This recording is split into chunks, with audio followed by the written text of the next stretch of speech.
하나님 말씀 전하도록 하겠습니다.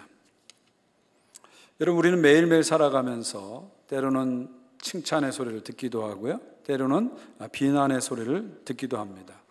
칭찬의 소리를 들으면 참 기분이 좋죠. 살맛이 납니다. 미국의 유명한 소설가 마크 트웨인은 좋은 칭찬 한 번 들으면 그거 가지고 2달은 너끈히 산다, 이런 말을 했습니다. 칭찬이 주는 뿌듯함은 참으로 오래 갑니다.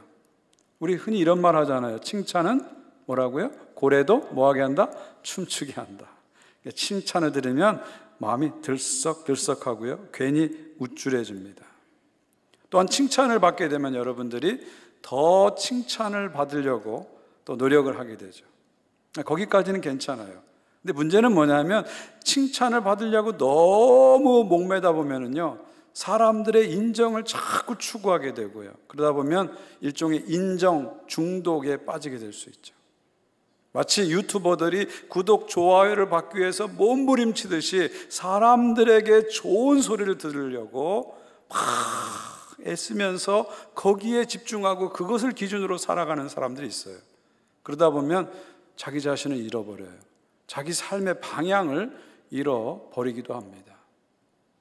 여러분, 칭찬에 너무 우리가 흔들릴 필요는 없어요. 누군가 나를 칭찬하면 하나님 주신 격려구나 하고 그렇게 받으시면 돼요. 너무 칭찬에 목말라 하고 너무 칭찬에 목매일 필요는 없습니다. 또 반대로 우리는 비난의 소리를 들으면 마음이 참 힘들죠. 작은 비난이라도 누군가로부터 듣게 되면 그 상처를 받게 됩니다. 뭐 남들이 하는 소리 그냥 넘겨야지, 초연해야지, 말은 그렇게 하지만 실제로는 저와 여러분 모두 다 사람들의 비난에 마음이 아프고 쉽지 않습니다.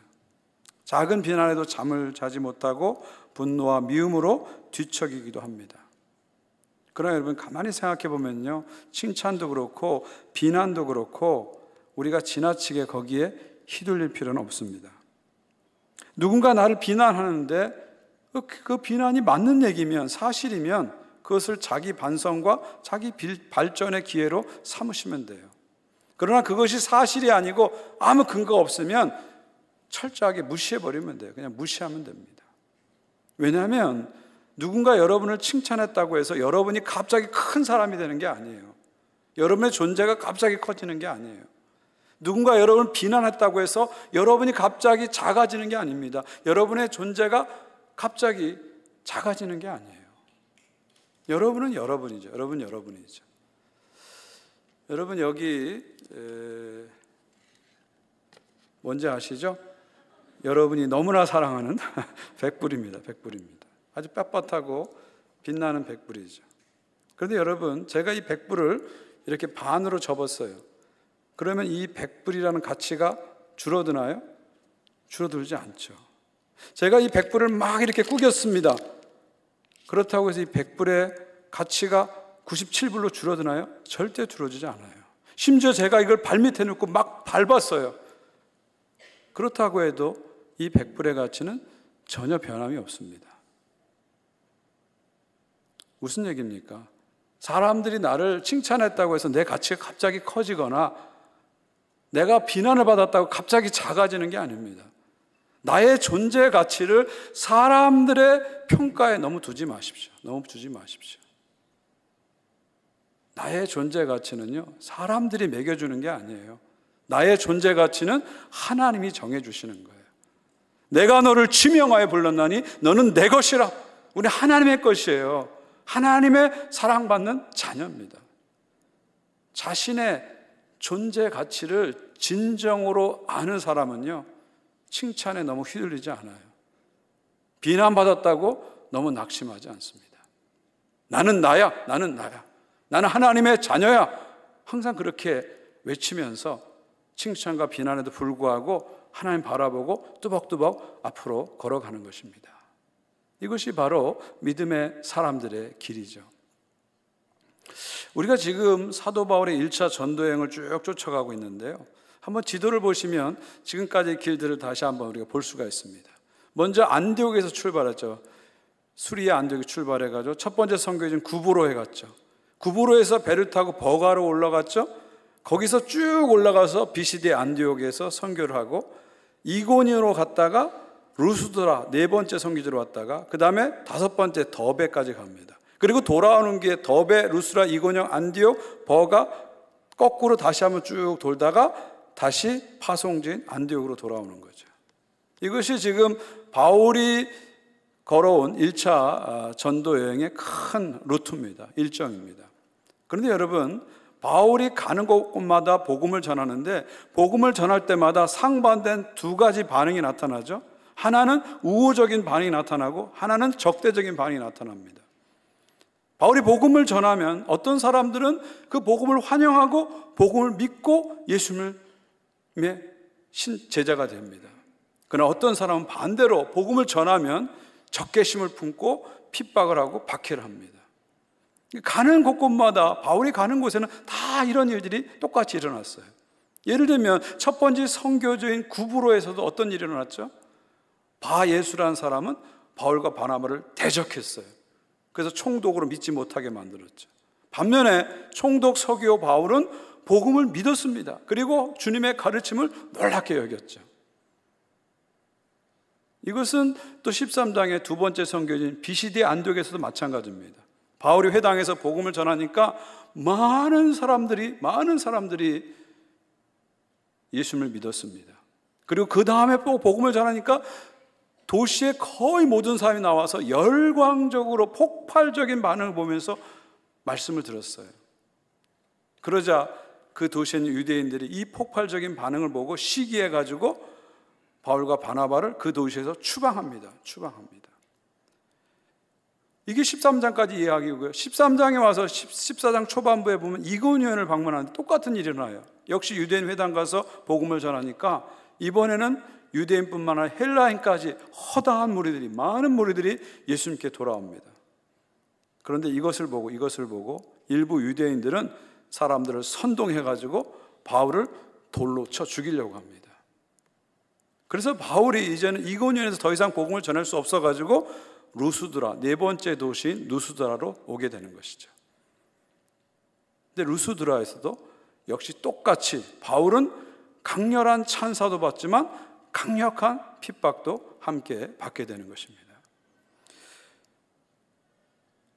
오늘 말씀 8절을 보시면요, 루스드라에 발을 쓰지 못한 한 사람이 앉아 있는데 나면서 걷지 못하게 되어 걸어본 적이 없는지라.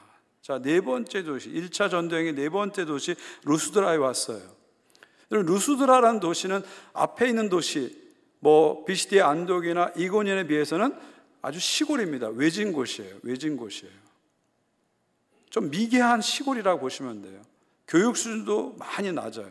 여기 11절 보니까 헬라어나 라틴어 같은 공용어를 쓰지 않고 자기들의 방언을 사용하고 있습니다. 역사의 기록에 의하면 루스드라에서 많은 사람들이 동굴 속에 굴을 파고 살았다, 그런 얘기까지 나옵니다. 자, 이런 데 와서 전도를 하다 보니까 바울이 유대인 회당에서 전도하듯이 구약 성경을 쭉 풀어주면서 전도하지 않고요, 여기서는 거리에서 기적을 통해서 이제 복음의 문을 여는 것을 볼 수가 있습니다. 그래서 이 루스드라 길거리에서 나면서부터 한 번도 걷지 못하는 그런 사람을 만나게 됩니다. 자, 그런데 이 사람을 치유하는 과정을 보면 사도행전 3장에 나오는 성전 미문에서 베드로가 나면서 걷지 못한 사람을 치유하는 과정과 거의 비슷합니다. 두 사람 다 태어나면서부터 한 번도 걷지 못하는 선천성 지체 장애인들입니다. 두 사람을 치유하는 과정을 보게 되면 베드로도 그 많은 사람 중에 그 한 사람을 이렇게 주목하게 되죠. 여기 바울도 그 많은 루스드라의 거리에 많은 사람 중에서 그 한 사람을 주목하게 됩니다. 그리고 베드로는 그 사람을 향해서 뭐라고 얘기하죠? 내게 은과 금은 없거니와 내게 있는 것으로 명하노니 나사렛 예수 그리스도의 이름으로 일어나 걸으라, 이렇게 선포하니까 한 번도 걷지 못한 사람이 벌떡 일어나서 걷게 되죠. 여기 루스드라에서도 마찬가지입니다. 바울이 그 사람을 주목하여 보고 가서 말합니다. 내 발로 바로 걸으라, 이렇게 선포하니까 그 사람이 벌떡 일어나서 걷게 됩니다. 기적의 과정이 비슷해요. 동시에 기적의 결과도 비슷합니다. 기적이 일어나니까 사람들이 기적을 주신 하나님을 바라보지 않고 기적의 도구인 베드로와 바울을 바라보는 것을 볼 수가 있습니다. 사도행전 3장 12절을 보십시오. 베드로가 이것을 보고 백성에게 말하되 이스라엘 사람들아, 이 일을 왜 놀랍게 여기느냐? 우리의 개인의 권능과 경건으로 이 사람을 걷게 한 것처럼 왜 우리를 주목하느냐? 이게 무슨 말이에요? 사람들이 베드로가 기적을 베푼 것처럼 생각해서 베드로만 바라보는 거예요. 하나님을 바라보지 않고, 기적의 주체인 하나님을 바라보지 않고 베드로만 바라보는 거예요. 그자 베드로가 말합니다. 여러분, 이 기적은 저의 개인의 능력으로 한 게 아닙니다. 저의 개인의 영성으로 한 게 아닙니다. 하나님께서 예수의 이름으로 이 기적을 행했습니다. 그러므로 나를 바라보지 말고 기적을 주신 하나님을 바라보세요. 예수님을 주목하세요. 이렇게 얘기하죠. 근데 여러분, 누스드라에서도 똑같은 일이 벌어지죠. 11절 보십시오. 무리가 바울이 한 일을 보고 루가오니아 방언으로 수지를 이르되 신들이 사람의 형상으로 우리 가운데 내려오셨다 하여 바나바는 제우스라 하고 바울은 그 중에 말하는 자이므로 헤르메스라 하더라. 태어나면서 한 번도 걷지 못한 사람이 벌떡 일어나서 걷게 되니까 사람들이 깜짝 놀랍니다. 그러면서 바나바와 바울을 신으로 추앙하는 거예요. 이 사람들은 신이 이 땅에 온 사람들, 신이 인간으로 이 땅에 온 사람들이다. 신의 환생이다. 이렇게 얘기합니다. 여기서 재밌는 것은요, 바나바를 제우스라고 하고요, 바울을 헤르메스라고 합니다. 여러분, 제우스, 주피터죠. 로마식으로 하면 주피터죠. 제우스는 신 중에 최고의 신입니다. 신들의 왕이죠. 헬라 신의 주신입니다.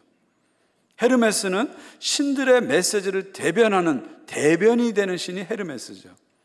아마도 바나바는 조용히 점잖이 이렇게 가만히 있고 주로 바울이 나서서 전도하고 설교를 하다 보니까 사람들이 그렇게 생각한 것 같아요. 그래서 바나바를 제우스 신이다 얘기하고 설교를 하는 바울을 대변인 헤르메스다 이렇게 붙였던 것 같습니다.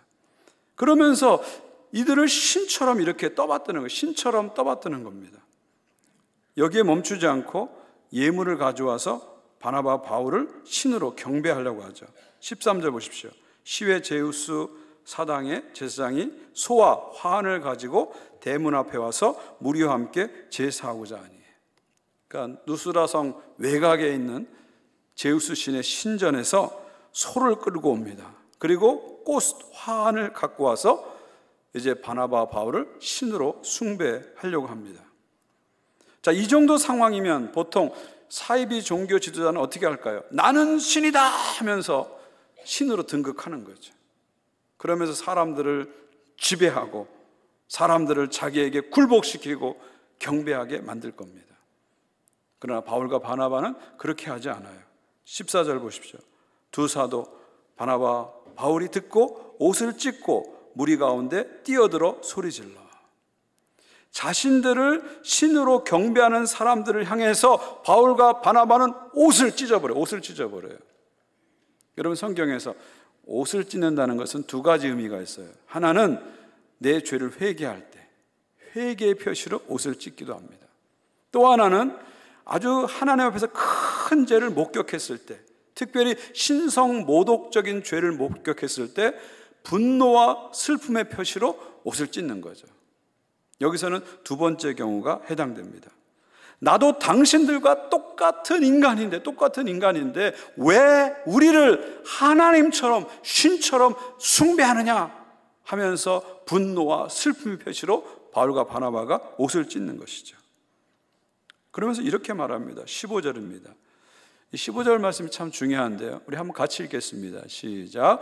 이르되 여러분이여 어찌하여 이러한 일을 하느냐. 우리도 여러분과 같은 성정을 가진 사람이라. 여러분에게 복음을 전하는 것은 이런 헛된 일을 버리고 천지와 바다와 그 가운데 만물을 지으시고 살아계신 하나님께로 돌아오게 함이라. 아멘. 어찌하여 이런 일을 행하느냐? 어찌하여 이 참남한 우상 숭배를 행하느냐? 그런 말이죠. 그러면서 바울이 뭐라고 얘기해요? 우리도 여러분과 같은 성정을 가진 사람이라. 무슨 말이에요? 나도 바나바도 여러분하고 똑같은 인간이다, 그런 말이에요. 엄마 뱃속에 10달 있다가 핏덩이로 태어나고 어려서는 똥오줌 못 가렸고 철들기 전에는 어리석은 짓도 많이 했고 배고프면 밥을 먹고 졸려면 잠을 자고 아침이면 똥오줌을 싸는 똑같은 인간입니다. 똑같은 인간입니다. 나이가 들면 여기저기 아프고 그러다 결국 죽어서 땅속에 묻혀서 흙으로 돌아가는 똑같은 여러분과 같은 인간입니다. 그런 우리들을 어떻게 여러분이 신으로 섬기려고 합니까? 천부당 만부당한 이야기입니다. 이렇게 얘기하는 거죠. 여러분, 우리가 어떤 사람을 자꾸 이렇게 숭배하려는 태도를 버려야 됩니다. 버려야 돼요. 그 사람이 정치 지도자건 어떤 연예인이건 스포츠 스타든 영적인 지도자든 이게 숭배하려고 해서는 안 됩니다. 그 사람들도요, 겉으로 봤을 때는 대단해 보이고 화려해 보이고 멋지게 보이고 굉장한 것처럼 보이지만 여러분과 똑같은 성정을 가진 사람이에요. 똑같은 사람이에요. 절대로 사람을 우리가 좋아할 수는 있어요. 또 존경할 수는 있어요. 그러나 숭배해서는 안 됩니다. 하나님 한 분 외에 그 어떤 사람도 숭배 대상이 돼서는 안 돼요. 하나님 외에 그 어떤 것도 숭배해서는 안 돼요. 여러분, 하나님이 제일 싫어하고 제일 무섭게 처벌하는 벌이 뭔지 아세요? 우상숭배입니다. 우상숭배예요. 어떤 것도 우리가 하나님처럼 섬겨서는 안 되죠. 그 다음에 중요한 얘기를 합니다. 중요한 얘기를 덧붙이는데요, 이렇게 말하죠. 여러분에게 복음을 전하는 것은 이런 헛된 일을 버리고 천지와 바다와 그 가운데 만물을 지으시고 살아계신 하나님께로 돌아오게 합니다. 여기서 복음을 전하는 이유를 얘기하는 거죠. 우리가 당신들에게 복음을 전하는 이유는 이제 더 이상 이 헛된 일, 우상 숭배를 버리고 천지를 창조하신 창조주 하나님께 돌아와서 창조주 하나님만 예배하는 백성이 되게 하기 위해서 우리가 복음을 전한다는 거예요. 무슨 얘기입니까? 예수 그리스도의 복음을 알기 전까지는요, 우리는 자꾸 피조물을 숭배하는 경향이 있어요. 그래서 어떤 경우는 자연을 신처럼 막 떠받들죠. 어떤 경우에는 자기가 가진 돈이나 권력을 신처럼 떠받듭니다. 쾌락을 신처럼 떠받들어요. 어떤 경우에는 사람을 우상시해서 막 떠받듭니다. 진정으로 예수님 안에서 하나님을 알기 전까지는 우린 자꾸 우리 안에 우상을 만들어서 그것을 하나님처럼 떠받들려는 경향이 있는 거예요. 그러나 우리가 복음을 알게 되면, 복음을 통해서 예수님을 만나게 되면 참 하나님을 알게 돼서 이제 더 이상 피조물을 숭배하지 않고 조물주이신 창조주 하나님만을 숭배하게 되는 거죠. 예배하게 되는 거죠. 이게 복음을 전하는 이유라는 겁니다. 저와 여러분이 이렇게 찬양하고 예배하는 건 뭐예요? 우리가 예수 만났기 때문입니다. 예수 만나기 전에는 헛된 것을 숭배하는 삶을 살았는데 예수님 만나고 나니까 오직 참 하나님만이 참신인 것을 믿게 됐고요. 그래서 이렇게 예배를 드릴 수 있는 거예요. 진정한 예배는 내 안에 우상이 무너질 때 가능한 거예요. 내 안에 우상을 꽉 붙잡고 있으면서 참된 예배를 드릴 수 없는 겁니다. 내 마음에 하나님 아닌 것이 중심에 있는 사람은 어떤 예배를 드려도 이게 참 예배가 아니에요. 내 안에 우상이 다 무너지고 오직 하나님, 창조주 하나님만 내 마음의 중심에 있을 때 진정한 예배를 드리게 되는 거죠. 이 복음은 바로 이것을 우리들에게 가능하게 한 겁니다. 우리가 복음을 믿었기 때문에 이렇게 진정한 예배를 하나님께 올릴 수 있는 것이죠. 장로교 창시자인 칼빈이 이렇게 말합니다. 복음 안에서 하나님을 만나기 전까지는 인간의 마음은 우상공장이다. 복음 안에서 예수님을 통해서 하나님 만나기 전까지는 인간의 마음은 우상공장이라는 거예요. 끊임없이 우상을 만들어내는 거예요. 하나님이 내 마음의 중심에 있어야 되는데 하나님이 안 계시니까 속이 허전하고 답답하니까 불안하니까 자꾸 내 안에 우상을 만들어내는 거예요. 우상 공장이라는 거예요. 예수님 만나면, 복음 안에서 예수님 만나면, 하나님을 제대로 알게 되면 이 우상을 다 물리치는 거죠. 그리고 창조주 하나님만을 예배하는 겁니다. 여러분이 복음을 안 다음에는 그 어떤 것도 숭배해서는 안 돼요. 복음을 안다 하면 그 어떤 것도 높여서는 안 됩니다. 오직 창조주 하나님만 높이고 창조주 하나님께만 찬양을 드리고 창조주 하나님께만 예배 드리시는 여러분 모두가 되시기를 주님의 이름으로 축원드립니다. 자, 이렇게 설득하고 사람들이 자신을 숭배하는 것을 막습니다. 사람들이 자신을 막 찬양하는데 그 찬사를 고스란히 받는 것이 아니라 오히려 그 찬사를 막고 그 찬사를 어디로 바꾸는 거예요? 창조주 하나님께로 이렇게 바꿔줍니다. 창조주 하나님께로 향하게 해주는 거죠. 그런데 일이 여기서 끝나지 않고요, 강렬한 찬사 뒤에 강력한 핍박이 바로 따라옵니다. 19절 보십시오. 유대인들이 안디옥과 이고니온에서 와서 무리를 충동하니 그들이 돌로 바울을 쳐서 죽은 줄 알고 시외로 끌어내치니라. 자, 아까도 말씀드렸잖아요. 루스드라는 시골 벽지라 그랬어요. 그러다 보니까 대도시가 아니다 보니까 유대인들이 거의 없었어요. 그러니까 핍박이 안 일어날 줄 알았는데 어떤 일이 벌어집니까?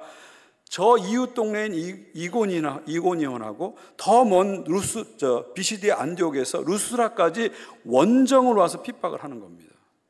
대단하죠?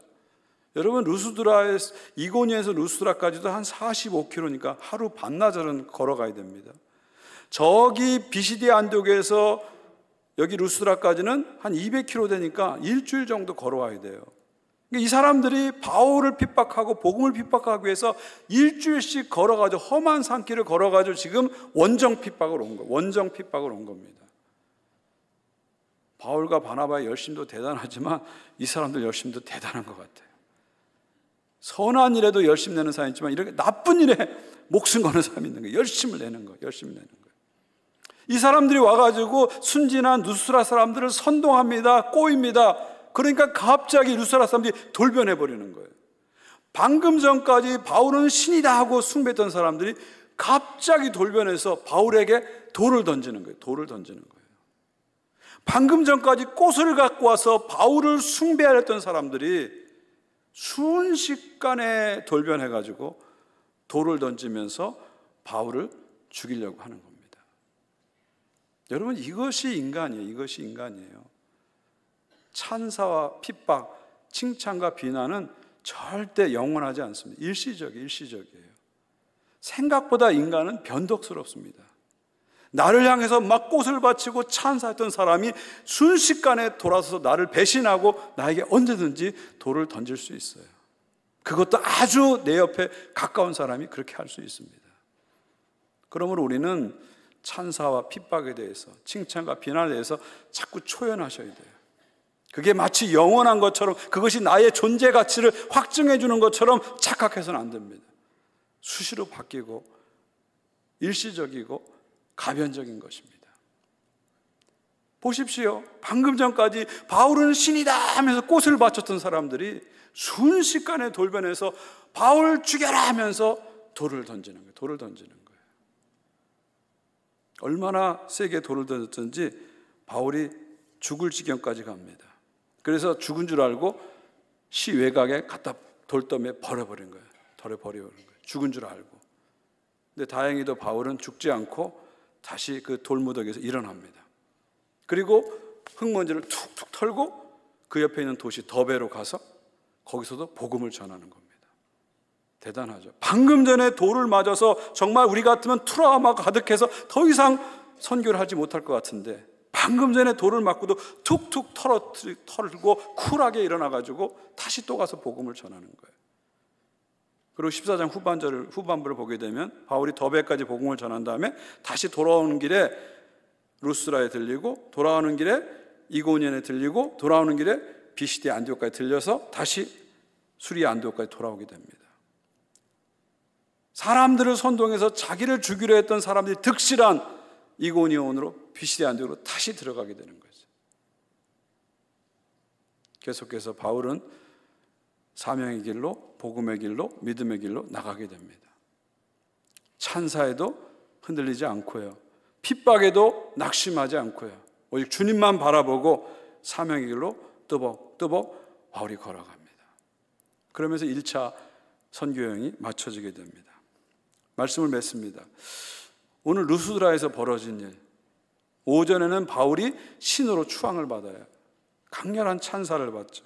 오후에는 돌로 맞아 죽을 뻔합니다. 강력한 핍박을 받습니다. 오전에는 꽃을 받지만 오후에는 돌에 맞습니다. 돌에 맞습니다. 이 루스드라에서 일어난 일이 사실은 매일같이 우리의 삶 속에서 일어나는 일입니다. 때로는 우리가 사람들에게 칭찬을 받고 긍정적인 소리를 들을 때가 있어요. 그럼 우리가 기분이 좋고 우쭐해지잖아요. 근데 어떤 경우에는 정말 생각지도 못한 비난을 받고 오해를 받고 핍박을 받을 때도 있어요. 그럼 우리가 막 낙심하고 세상 끝난 것처럼 생각할 때가 있습니다. 그러나 여러분, 바울을 보시죠. 바울을 보십시오. 바울은 칭찬에도 핍박에도 흔들리지 않았습니다. 찬사에도 핍박에도 흔들리지 않았습니다. 칭찬에도 비난에도 흔들리지 않았어요. 계속해서 일어나서 주님만 바라보고 선교의 길로, 믿음의 길로, 복음의 길로 또박또박 걸어갑니다. 이 바울의 확고한 의연함, 확고부동한 이 의연함은 어디서 올까요? 그것은 주님만 바라보는 믿음에서 오는 것이죠. 고린도후서 4장 8절 9절 10절입니다. 우리가 사방으로 우겨쌈을 당하여도 쌓이지 아니하며 답답한 일을 당하여도 낙심하지 아니하며 박해를 받아도 버림받지 아니하며 거꾸로 틈을 당하여도 망하지 아니하고 우리가 항상 예수의 죽음을 몸에 짊어짐은 예수의 생명이 또한 우리 몸에 나타나게 하려 함이라. 사도 바울은 예수의 죽음, 십자가를 항상 붙잡고 사는 사람이에요. 그리고 자신을 통해서, 자신의 몸을 통해서 예수님 나타나기를 간절히 사모한 거죠. 바울은 예수님을 삶의 중심으로 딱 모셔놓고 사는 거예요. 바울은 예수님을 삶의 목적으로 딱 박아놓고 사는 거예요. 그러니까 찬사에도 휘둘리지 않는 거예요. 핍박에도 낙심하지 않는 거예요. 그리고 주님만 바라보고 뚜벅뚜벅 믿음의 길을 걸어가는 것입니다. 사랑하는 성도 여러분, 주님만 바라보시기를 축원드립니다. 주님만 바라보세요. 주님만 바라보세요. 칭찬에 흔들리지 마시고요. 핍박에 낙심하지 마시고요. 자꾸 주님만 바라보십시오. 주님만 바라보십시오. 여러분의 존재 가치는 사람이 정하는 게 아니에요. 여러분의 존재 가치는 하나님이 정해 주셨어요. 예수님을 우리를 위해서 이 땅에 보내시고 예수님을 나를 위해서 십자가에 죽게 하시고 예수님을 나를 위해서 부활하게 하셔서 영원한 생명과 영원한 나라를 주셨어요. 그리고 나를 향해서 너는 영원히 내 아들이야, 영원히 내 사랑하는 아들이야, 너는 내 딸이야, 영원히 내 딸이야 확증해 주셨습니다.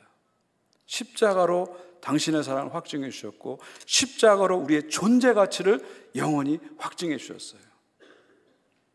내 가치를 진정 아는 사람은 칭찬과 핍박에 흔들리지 않고 또박또박 앞으로 가는 것입니다. 한 주간 살아가시면서 주님만 바라보시고 내가 하나님의 사랑받는 자녀라는 걸 확신하시면서 믿음의 길을, 삶의 길을 꿋꿋하게 걸어가시는 여러분 모두가 되시기를 주님의 이름으로 축원드립니다.